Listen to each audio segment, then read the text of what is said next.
It's easy to see the main distinctions between the 4680s from the first and second generations. From above, not much can be discerned, but from below, the difference is striking. As you can see, it has a small pop rivet mechanism, and if you scrape away the material, there is a ball bearing underneath. That is, if you will, the main vent function. There are a few extra parts in this one internally. Everything is assembled and connected electrically to the can via a copper tab located at the bottom. In the Gen 2 version, that has been removed in favor of these tiny welds that you see here. We did observe that there are 2 of this type, 1 of that type, and 3 of each type of the 9-weld variant in the cells that we now have. Within the battery, there is an additional cell type with 12 welds per cell that is distributed rather equally. We're getting an inside peek at the Tesla Cybertruck's state-of-the-art battery technology on today's episode. Watch as Sandy Munro and Tom, our specialists, analyze the 4680 battery and give you a close-up look at the advances that will power electric cars in the future. We'll discuss today the architectural modifications made to the new 4680 battery to improve performance and safety, including the addition of new materials and the removal of others. The interior parts of the battery, including the groundbreaking dry electrode technique, will be thoroughly examined. As we explore the inner workings of Tesla's most recent electric miracle, be sure to tune in to Tesla Stock News to keep informed about all things connected to battery technology and electric vehicles. Now let's investigate what is within these robust cells that drive the Cybertruck. Today, Sandy Munro and Tom, our experts, go deeply into the field of battery technology. Tom is the only one wearing gloves, obviously. They've ran out. Tom will handle all of the battery components as the expert in charge today, emphasizing the need for safety measures when handling dried chemical substances and battery dust. It is obviously not advisable to swallow or inhale these. They have improved their ventilation system to keep the air clean in order to counter these possible risks. After the demonstration, these batteries are handled very little and are swiftly put back into safe storage. This procedure serves as a harsh lesson to all of our viewers. Do not attempt to duplicate this experiment at home. It's not something that should be handled by amateurs or the weak of heart. It demands professional management. Expert Dr. Tom will begin the talk by going over the fundamentals of batteries, including anodes, cathodes, and collectors. Additionally, he will contrast the most recent model of batteries with the older 4680 type, explaining the differences between the two. Sandy has shown off a cell from the 2022 Model Y structural pack in addition to removing cells from a Cybertruck battery. It's interesting to note that the Cybertruck's battery is still charged, a unique feature in the sector that emphasizes their creative extraction method. However, not all extracted cells are evaluated because of safety issues, including small leaks or damage from the extraction process. For electrical testing, only the best conditioned cells are chosen in keeping with their dedication to quality and safety. Its commitment to improving battery technology, as well as protecting the well-being of its employees and clients, is demonstrated by the stringent selection procedure they employ. Sandy Munro highlights a noteworthy modification in the new generation battery's architecture, emphasizing the removal of the conventional copper tab located at the bottom. In the past, this tab was essential for making the electrical connections to the battery container. The removal of this element indicates a change to a design that is more simplified. Small welds have been added to take its place and provide the same purpose. By lowering the amount of components involved, these welds not only preserve the required electrical connectivity, but also help create a structure that is more efficient. By reducing the number of possible failure spots, this component count reduction not only makes the manufacturing process simpler, but may also improve the battery's durability and reliability. Furthermore, compared to the bulkier copper tabs, the use of welds lowers resistance inside electrical connections, increasing the battery pack's overall energy efficiency. As part of their continuous attempts to advance battery technology, Tesla is optimizing this design in an effort to lower costs, increase production scalability, and enhance battery performance in its electric vehicles. By incorporating these changes, Tesla is pushing the limits of battery technology and redefining efficiency and energy density for the electric vehicle industry. During their thorough inspection, they found differences in the battery's weld patterns. There are 9 welds in some compartments and 12 in others. This distinction is not merely a small adjustment. Rather, it is an evolution in design that could enhance the battery's performance and structural integrity. The painstaking application of these welds through the end cap, centered on a ball bearing at the core, and direct welding to the cap eliminates the requirement for intermediary devices seen in batteries from the first generation.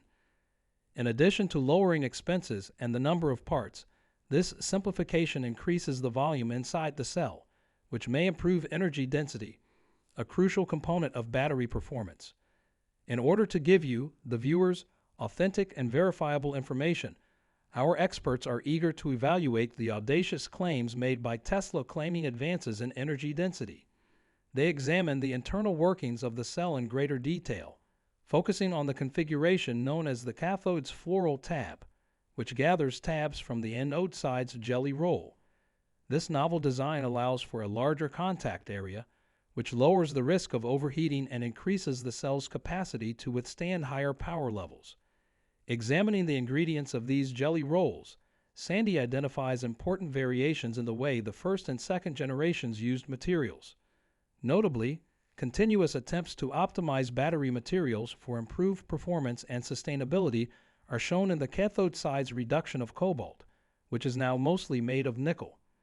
A significant proportion of synthetic graphite was used in the Gen 1 cells, and the current generation may still use materials similar to those used in the previous generation.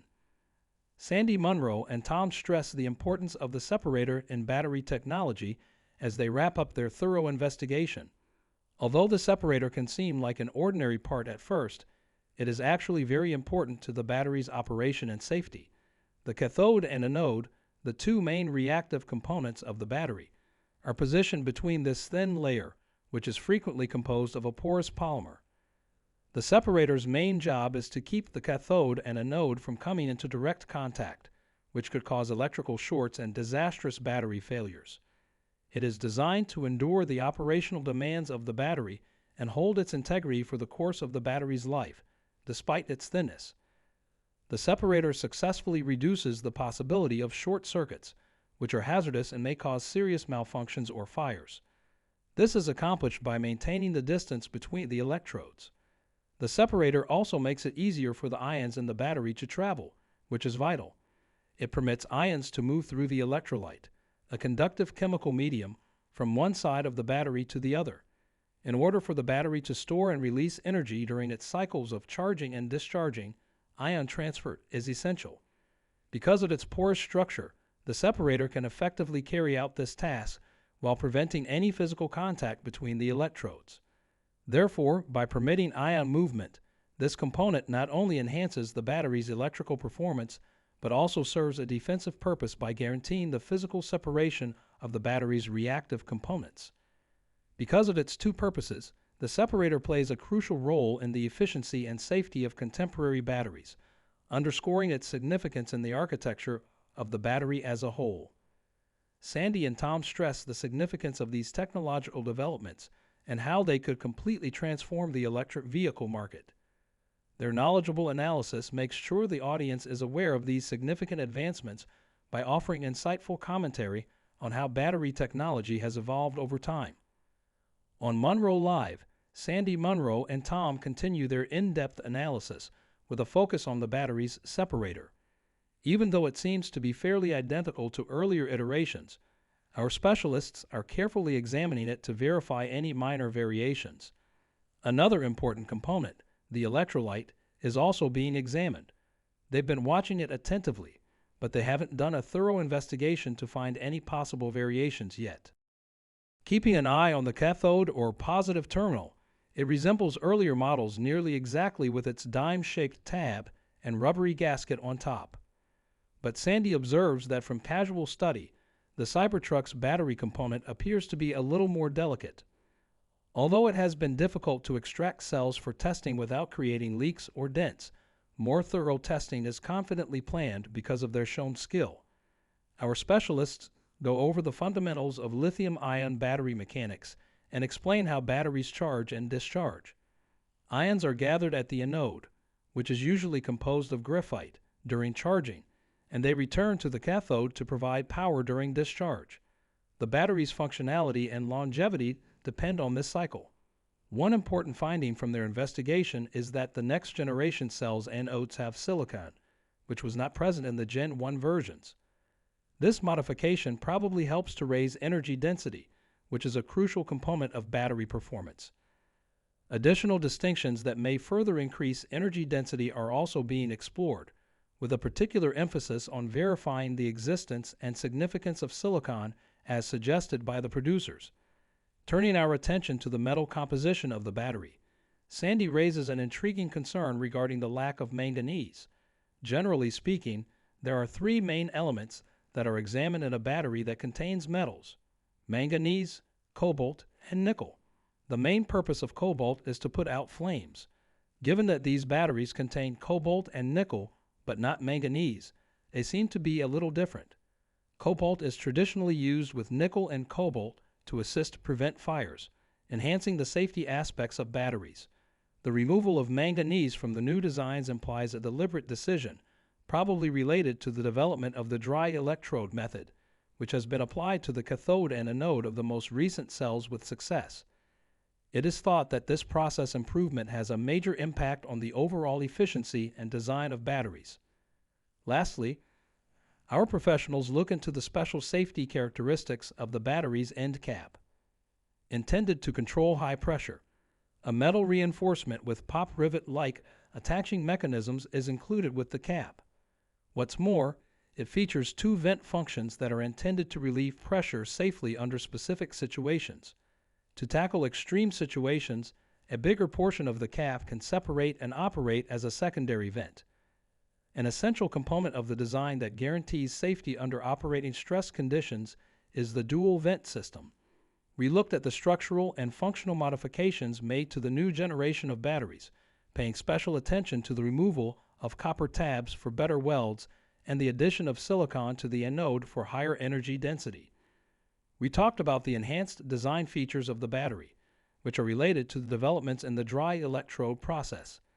Examples of these features include the decreased usage of cobalt and the removal of manganese. We also emphasized the dual vent safety measures, which are intended to control high pressure and provide operating security. Your opinions on these updates would be greatly appreciated. What effect do you believe these modifications will have on the efficiency and security of electric cars? Do you think that the move to a dry electrode technology will bring about a new benchmark for the production of batteries?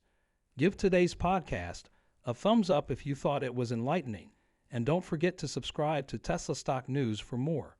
We appreciate your time, and we'll see you in our upcoming video.